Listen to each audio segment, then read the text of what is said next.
नमस्कार, स्वागत है आपका बुलेटिन में। मैं हूं आपके साथ रागिनी सिंह राठौर। रुक करते हैं उत्तराखंड के बुलेटिन की ओर। हेमवती नंदन बहुगुणा गढ़वाल विश्वविद्यालय से संबंध सभी कॉलेज में पूर्व की भांति मेरिट के आधार पर प्रवेश की मांग को लेकर ABVP यानी कि अखिल भारतीय विद्यार्थी परिषद के कार्यकर्ताओं ने देहरादून में DAV कॉलेज के बाहर सांकेत तालाबंदी के दौरान सांकेतिक तालाबंदी की। इस दौरान DAV में छात्रों की पुलिस से तीखी नोकझोंक भी हुई।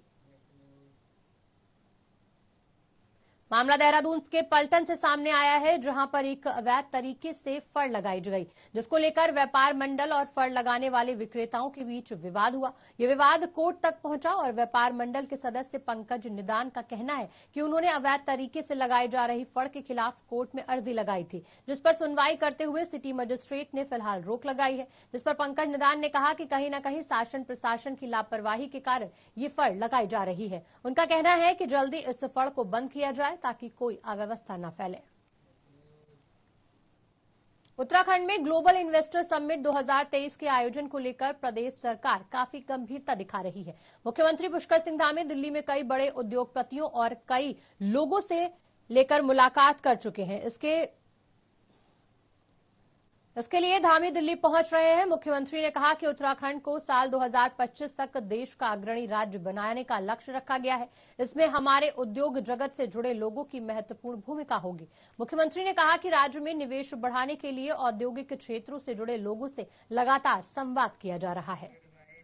देखिए, पिछले दिनों में उत्तराखंड में निवेश करने के लिए अधिकांश काफी बड़े बड़े उद्योग समूह के लोगों ने, निवेशकों ने अपनी इच्छा भी बताई है और हम लोगों को अपनी जो लैंड से संबंधित उनकी रिक्वायरमेंट थी, उस रिक्वायरमेंट के बारे में भी उद्योग डिपार्टमेंट को बताया है। तो उस संबंध में चूंकि राज्य ने काफ़ी सारे काम किए हैं इस दौरान, उद्योग में हम उद्योगों के निवेश के अनुकूल जो पॉलिसी लेकर आए हैं और MSME से लेकर दीर्घकालिक, अल्पकालिक और मध्यकालिक जो है हमने बहुत सारी निर्णय लिए हैं, बहुत सारी नई नीतियों को प्रस्तावित किया है। तो उन सभी से सभी को अवगत कराना है। हाइड्रो के क्षेत्र में, सौर ऊर्जा के क्षेत्र में, हॉर्टिकल्चर के क्षेत्र में, उद्योग के क्षेत्र में और उद्योगों के लिए सिंगल विंडो सिस्टम को भी धरातल पर हमने पूरी व्यवहारिकता के आधार पर उतारने का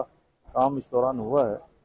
और एक बड़ा लैंड बैंक भी यहाँ पर बनाया है, क्योंकि उद्योग आएंगे, रोजगार बढ़ेगा और ये हमारे लिए एक बड़ा सुनहरा अवसर है कि हम राज्य में अधिक से अधिक निवेश ला पाए। देहरादून में करीब 1.5 महीने से अनशनरत बद्रीनाथ धाम के पंडा, पुरोहितों और हक हकूक धारियों को कांग्रेस का समर्थन मिला।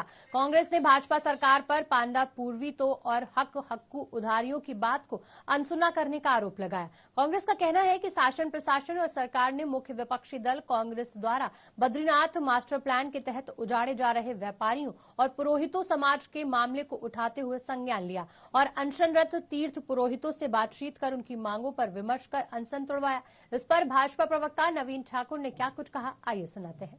देखिए, कांग्रेस के पास कोई मुद्दे हैं नहीं, कांग्रेस के पास समर्थक नहीं है, तो इसलिए वो स्वयं जा जाकर जो है हर जगह समर्थन देने का काम करती है। कांग्रेस ने समर्थन दिया था विकासनगर के उन सभी अवैध कब्जाधारियों को, क्या हुआ? हमने सब अवैध कब्जाधारी हटा दिए। कांग्रेस ने समर्थन दिया उन सभी रेलवे के अवैध कब्जाधारियों को जिनको कोर्ट के आदेश पर हटा दिया गया। तो कांग्रेस के पास अब कोई समर्थन देने के लिए बचा नहीं है, इसलिए स्वयं जा जाकर ऐसी जगह जाकर समर्थन देती है जिनके समर्थन में कोई नहीं है। हाँ, अगर किसी के साथ गलत हो रहा है तो हम उनके साथ खड़े हैं, और अगर किसी का कोई अवैध निर्माण है तो उसके खिलाफ तो चाहे प्राधिकरण हो, चाहे सरकार हो, चाहे कोर्ट के निर्देश पर हो, वो कार्रवाई हमको स्वयं सुनिश्चित करानी ही है।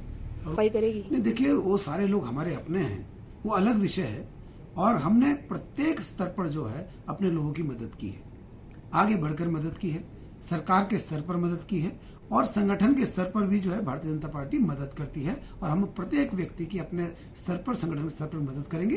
लेकिन हाँ, कहीं अवैध चीजें हैं उनको हटाने का काम तो सरकार और प्रशासन करेगा ही, उसमें जो है किसी को भी मौसम विभाग ने एक बार फिर से उत्तराखंड में आफत की भारी बारिश का अलर्ट जारी किया है। मौसम विभाग के निदेशक विक्रम सिंह ने मौसम का पुनर्अनुमान जारी करते हुए रविवार से प्रदेश भर में भारी बारिश का अनुमान जताया है। मौसम विभाग के निदेशक विक्रम सिंह का कहना है कि रविवार को प्रदेश के 3 जनपद देहरादून, नैनीताल, बागेश्वर में भारी बारिश की संभावना है। इसके बाद 21 अगस्त से 25 अगस्त को प्रदेश भर के अधिकांश जनपदों में भारी बारिश से बहुत ज्यादा बारिश हो सकती है, जबकि 26 अगस्त से भारी बारिश से राहत मिलने की उम्मीद है।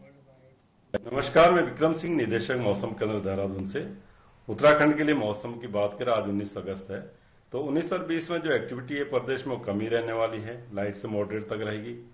19 में कुछ जगहों में तक कह सकते हैं आपने, और 20 में अगर बात करें तो अनेक जगहों तक में वो रह जाएगी।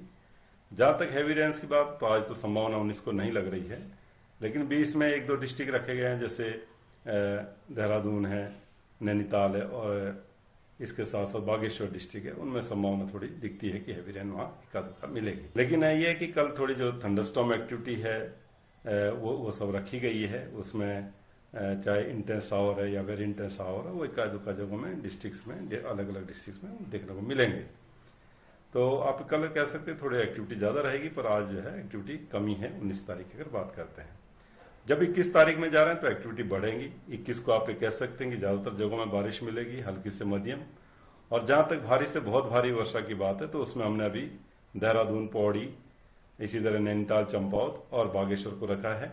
और जहां तक भारी बारिश की बात है तो उसमें हरिद्वार है, या फिर पिथौरागढ़ है, चमोली है, या टेहरी है, इनको भी रखा गया है। इसी तरह की एक्टिविटी करीब करीब 22 को भी रहेगी, बल्कि थोड़ा बढ़ोतरी ही रहेगी 22 को। और 23 को जब आप जाते हैं तो 23 में एक्टिविटी कम हो जाएगी, लाइट मॉडरेट तक की एक्टिविटी रहेगी। एकाध दुका हैवी रेन्स ठीक है मिल सकती है नैनीताल या बागेश्वर। खबर देहरादून से है, जहां पुलिस को बड़ी कामयाबी हाथ लगी। आपको बता दें कि प्रेमनगर क्षेत्र में हुई वाहन चोरी की अलग अलग घटनाओं का अंजाम देने वाले 2 आरोपियों को पुलिस ने गिरफ्तार किया है। एसपी सिटी सरिता डोबल ने बताया कि अभियुक्त नशे के आदी हैं और अपने नशे की पूर्ति के लिए चोरी की घटनाओं को अंजाम दे रहे हैं, और अभियुक्तों की आपराधिक इतिहास की जानकारी भी दी जा रही है। थाना प्रेमनगर में 2 वाहन चोरी हुई थी, जिसमें कि 2 अलग मुकदमे पंजीकृत किए गए थे, जिसमें एक स्कूटी और एक बाइक चोरी के संबंध में मुकदमे पंजीकृत हुए थे। इस पे जो प्रेमनगर की टीम है उसके द्वारा अच्छी कार्रवाई की गई, और जो क्षेत्र में सीसीटीवी फुटेज है उनका अवलोकन कर पूर्व में जो इस तरीके की घटनाओं में संलिप्त रहे हैं उनके बारे में जानकारी करने के पश्चात 2 एक्यूज की इसमें गिरफ्तारी की गई है, और जिनके पास से चोरी गए दोनों वाहन, एक स्कूटी और एक बाइक को बरामद किया गया है। ये दोनों जो एक्यूज हैं प्रेमनगर के ही रहने वाले हैं और नशे के आदी हैं, और अपनी नशे की जरूरतों को पूरा करने के लिए ही उनके द्वारा इस घटना। उत्तराखंड आयुर्वेद विश्वविद्यालय के कर्मचारी अपनी मांगों को कार्य बहिष्कार किया, साथ ही आंदोलन करने की बात कही। कर्मचारियों ने चेतावनी दी कि जब तक उनकी मांगें पूरी नहीं होंगी वो आंदोलन से पीछे नहीं हटेंगे। साथ ही जरूरत पड़ी तो उग्र आंदोलन के साथ तालाबंदी की कार्रवाई की जाएगी। कर्मचारियों का कहना है कि हमारी प्रमुख 4 मांगे हैं। पहली मांग हमारी वेतन की है। हमारा वेतन समय से नहीं मिलता है, जिस कारण हमें काफी समस्याओं का सामना करना पड़ता है। हम यहाँ पर हमारे आज 4थे चरण का पहला दिन है, जिसमें हमारा संपूर्ण कार्य बहिष्कार का कार्यक्रम चल रहा है। सबसे पहले हमारा वेतन का मुद्दा चल रहा है। 2015 से हम सभी कर्मचारी विश्वविद्यालय के अंतर्गत आने के बाद प्रत्येक वर्ष 4-5 महीने के बाद ही हम वेतन से जूझते हैं, जिसमें 3 माह हो गए इस समय हमारे को वेतन नहीं दिया गया, वेतन में विलंब हो रहा है। पहले हमने आरएन वेतन कोड को लेकर लड़ाई करी है, और वेतन के बाद जो मुद्दे हैं हमारे गोल्डन कार्ड के समझ में, अन्य विभागों में गोल्डन कार्ड बन गए हैं। गोल्डन कार्ड का यहाँ पे कोई अता पता नहीं है कि किस प्रकार का यहाँ पे गोल्डन कार्ड होगा। सभी विभागों में माननीय मुख्यमंत्री जी के आदेश अनुसार सभी विभागों में पदोन्नति हो चुकी है, मगर यहाँ पर चतुर्श्रेणी लिपिक संवर्ग को अभी तक छोड़ा गया है। कोई पदोन्नति, हाल ही में इन्होंने कुछ पदोन्नति अभी करी। हमारी 4 मुख्य मांगे हैं। पहला तो हमारा है वेतन। वेतन हमारा समय पे नहीं आता है। वेतन हमारा 2 महीने 3 महीने बाद आता है, और फिर जिसकी वजह से हम सबको बहुत समस्याएं हो जाती हैं। और हमारा ये 3रे चरण का दूसरा दिन है। पूर्ण कार्य बहिष्कार आज से हमारा शुरू हुआ है। जो हम प्रशासन से और शासन से निवेदन करते हैं कि हमारा वेतन समय से और उसका निस्तारण ऐसा करें जो हमारा समय से आए और रेगुलर आए। और दूसरा हमारा है गोल्डन कार्ड। हम स्वास्थ्य विभाग से संबंधित हैं, हमारा ही गोल्डन कार्ड नहीं बना है। कितनी जो है दुख की बात है, कितनी शर्म की बात है, ये हमारा गोल्डन कार्ड बना दिया जाए। तीसरा है हमारा 4600 हमारा 4600 का मुद्दा ये है कि हम नर्सिंग संवर्ग से हमारे नर्सिंग अधिकारी जो हैं, अभी इनकी पोस्टिंग हुई है 3 साल हो गए, 3.5 साल हो गए, और इनको 4200 ग्रेड पे रखा गया है, जबकि 46 पे इनकी नियुक्ति होनी चाहिए, क्योंकि हमारे वरिष्ठ नर्सिंग अधिकारी 4600 पे हैं। तो हम प्रशासन से और शासन से कहते हैं कि जल्द से जल्द इनका 4600 करने की कृपा करें। अभी हम उनसे अनुरोध कर रहे हैं। और चौथा हमारा है चतुर्थ श्रेणी कर्मचारियों की पदोन्नति। चतुर्थ श्रेणी कर्मचारियों की पदोन्नति इनकी है। हमारे चतुर्थ श्रेणी कर्मचारी बहुत से ऐसे भाई हैं जो क्लर्कियल का काम 28 साल से 25 साल से 30 साल से करवा रहे हैं उनसे, लेकिन अब वो अपने प्रमोशन की बात कह रहे हैं, तो वो कह रहे हैं आपका अधिकार नहीं है। क्यों नहीं अधिकार?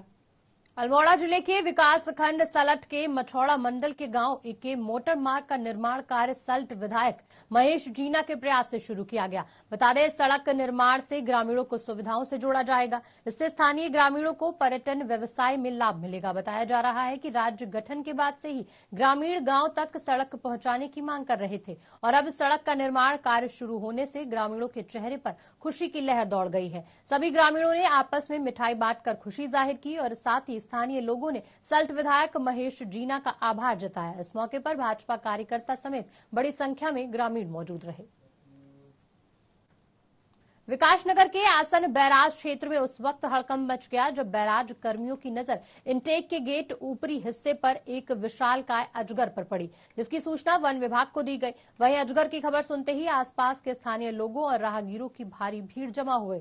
सूचना पर मौके पर पहुंची वन विभाग की टीम ने सेफ्टी किट पहनकर और UJVNL कर्मियों की मदद से अजगर को शक्ति नहर से भी सकुशल रेस्क्यू कर लिया, जिसके बाद टमाली के घने जंगल में ले जाकर उसे छोड़ दिया गया। फिलहाल बुलेटिन में इतना ही। मुझे दीजिए इजाजत। नमस्कार।